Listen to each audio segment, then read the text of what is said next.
my beautiful people. You are all welcome back to this family. Master Solange is saying, welcome back to this family.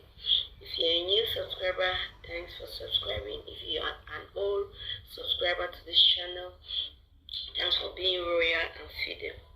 So today, I just want to come out and give you people a brief of my first trimester symptoms.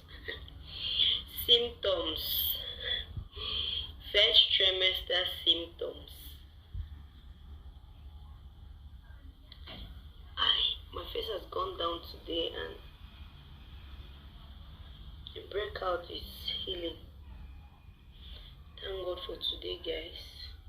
I feel very strong today. I feel very strong this morning. I just want to quickly do this video before morning fever starts.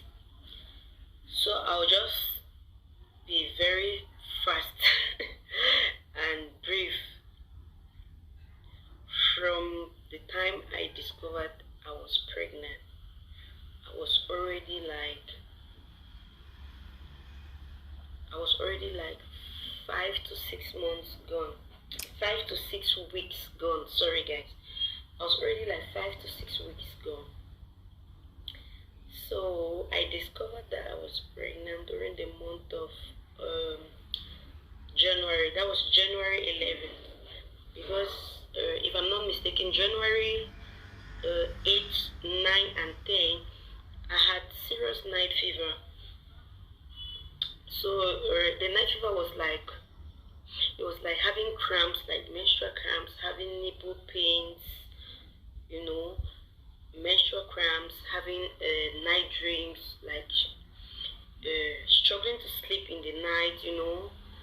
I will sleep, I will not be deep, I will like turn the whole night in bed. I'll keep turning in bed, not comfortable, not finding deep sleep, waking up with fright and being scared, having dreams that I cannot explain, you know. Those are some of the symptoms that I had for my early stage. That was 5 to 6 weeks.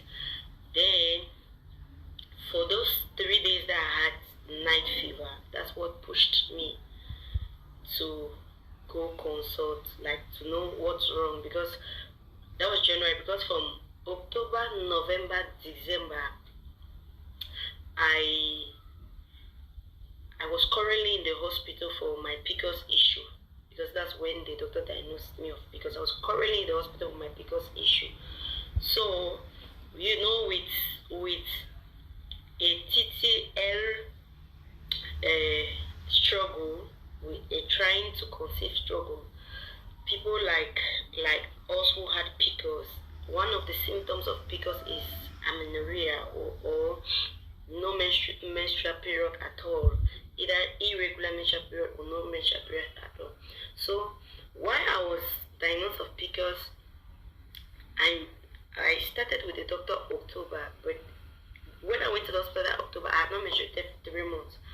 But I started with the doctor. I took his drugs for close to 1 month. But November, mid-November, I saw my menstruation. I menstruated. So from November till this 11th of January, that I had this fever and was going to the hospital, I had missed the period again. But what do you expect from a PCOS patient? You will never think that it's pregnancy. You will never think that it's pregnancy, because you are used to not seeing it. You are used to not menstruating every month. So to me, it was just like normal. So to me, it was like, oh, I just discovered that I was not menstruating before because I had PCOS. So it's regular to me. This is why I have not menstruated, because there is PCOS. But fortunately for me, I complained to my mom. I told her I've not slept for like 3 nights now. I don't know what's wrong. She says, you like this, they need to force you all the time to go to the hospital, and this is blah blah blah. You have done hospital, and it's like you don't like hospital anymore, but it's your health, you must go, blah blah blah. You know, mom. I just told her. That was on the Sunday the 10th of January, if I'm not making a mistake. So on the 11th now, which was Monday, I went back to my gyna. When I went, I consulted. He now wrote a PT test. To me, it was like, I know the result already. But I was shocked because the result was unbelievable. The result was opposite to what I thought. It was positive, guys. It was positive. So, since we are not talking of how I discovered I was pregnant, we are talking, let's keep down aside, we are talking of the symptoms. I now came back. I tried not to be excited. Then, the nipple pain perceived. Then another new symptom, I started like pain 12 to 15 times per night. Like, imagine for you to get up 12 times a night to go to the bathroom to pee. And guys, you will not believe it. When you go to the bathroom, you can pee 2 drops. 2 drops of pee. Then nausea started.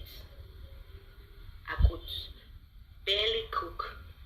In short, I was not cooking for my first trimester. I could not enter the kitchen. I could not bear the aroma of any food. If you fry onion, I'll go out of the house, or I'll lock all the doors in the house and stay in my room. If you fry egg, that would just be the worst. I cannot even eat. I could not eat. I could not eat. My nausea led me to not eating and not drinking water, to the extent that I had to vomit to the extent that I had no water in me. I will vomit and pass out in the toilet, guys. I'll vomit and pass out in the toilet, and I'll be taken to the hospital. I'll be hospitalized for dehydration. Can you believe that? Dehydration. I don't want to talk about hunger.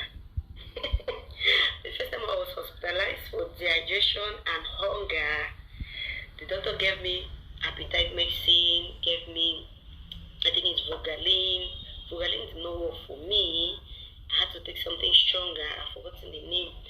Then the Vogaline worked for others, so mine was serious. The appetite medicine led me to, when I got up in the hospital, when I regained my consciousness in the hospital, I felt like this first thing I did, I asked for food. And do you know the kind of food? My baby will not like any spicy food. Those kind of food that my normal me, I don't put in my pot. My baby wanted to eat koki. The Nigerians will call it mai. Cameroonians will call it koki beans, red koki beans with palm oil. That's what my baby wanted to eat. Unfortunately for me, my guardians in the hospital could not make it at that time. They went everywhere to buy it. The person that was selling in the hospital did not come on that day. I had to stay hungry again for some period of time, and then, as God will have it, my next neighbor in the hospital had a visitor who came with cookie. Guys, I begged food in the hospital. One of the symptoms of a pregnant woman, you go begging from people just because you want to satisfy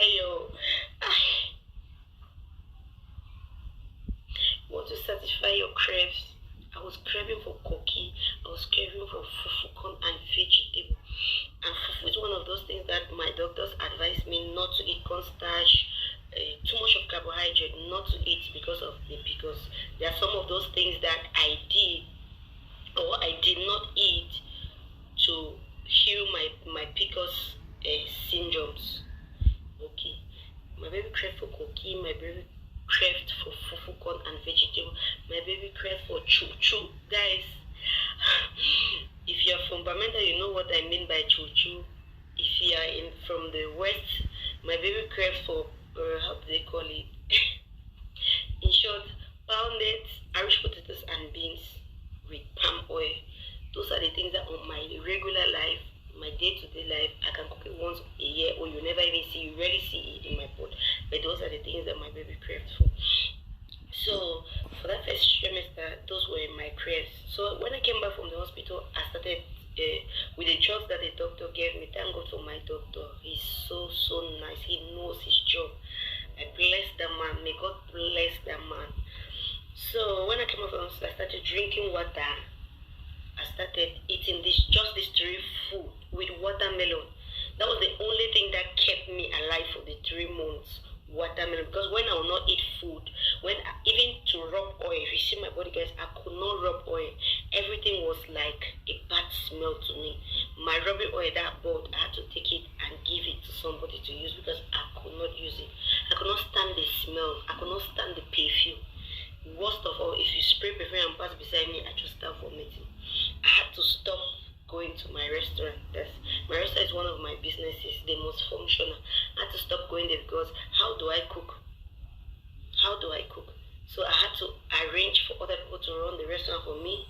For this past 3 months and up to now, and I think maybe 9 months after, and maybe 3 months after I gave birth. So estimatively 1 year, I will not be running my restaurant myself because of this pregnancy. Whoa, enough rest for me. So guys, my next symptom was waist pain. I had severe waist pain for the first trimester. I had severe waist pain. Apart from the vomiting, the morning and evening fever, the cravings for food that I never wanted to eat, the not eating, not drinking water, the serious pain in the night, and the pain is not much, just drops of pee. I also had waist pain.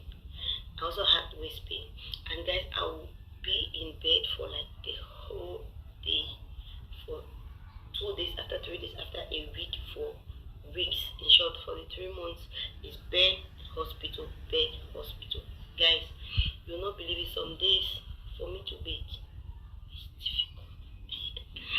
Don't make me put here. Some days it's difficult for me to bathe, to take a bath. It was difficult. Ice water, guys. My normal me, I'll never drink. I don't like taking a cold drink or cold water, but I crave for ice water, like at 1 o'clock in the morning or at midnight or late in the night. I'll get up and go to the fridge to chew ice, like I had internal. Then my legs were swollen, but my legs were swollen from the beginning of the pregnancy. Then it was just like a week. I will put in some clips of the pictures. I'll put in some pictures. It was just like for a week. Then it got back to normal. So I had vomiting, I had nausea. I was craving for fullery. For the reliefs boiled as in juice. Fullery reliefs boiled with pineapple. Guys, many things. Many things. I had swollen face. My nose was swollen like double times the normal size. I will spit all over the place, like my problem with my teeth, toothache all over. Just imagine you not being able to eat because of nausea, loss of appetite, you can't drink water, and then you have toothache. Like all my gums were swollen. I had problem with my teeth because it's more than one. Here, molar up and down, the molar up and down, and somewhere around here, I could not eat. So I lose weight in the first trimester. I lose like 5 kilograms in the first trimester, of which normally people know that pregnant women put on weight, but I think I'm putting on weight in this second trimester because my whole face is swollen and stuff. I'm putting on weight because I was in the hospital yesterday on Monday and I took my weight. So I'm putting on weight. But for that first trimester, I lose weight. So I had toothache, I had waist pain, then I lost weight. Yeah, I lose weight. So guys, into this second trimester, we'll go into the second trimester symptoms when I'm already in the third trimester. So I have to go through the experience. Then I come and relay it to you guys. So I don't want to enter the second trimester symptoms, but believe me, believe me, it's way better. It's enjoyable. It's contrary to the first trimester. And you should also bear in mind that every child comes with their own characters and a peculiar difference here. There are some symptoms that are general, but for some people, they don't go through all the symptoms. Some people go through all and even more. Like mine, I believe I went through all and even more. Yeah, I believe I went through all and even more. I believe so. So guys, thanks for watching. See you in my next video. Bye.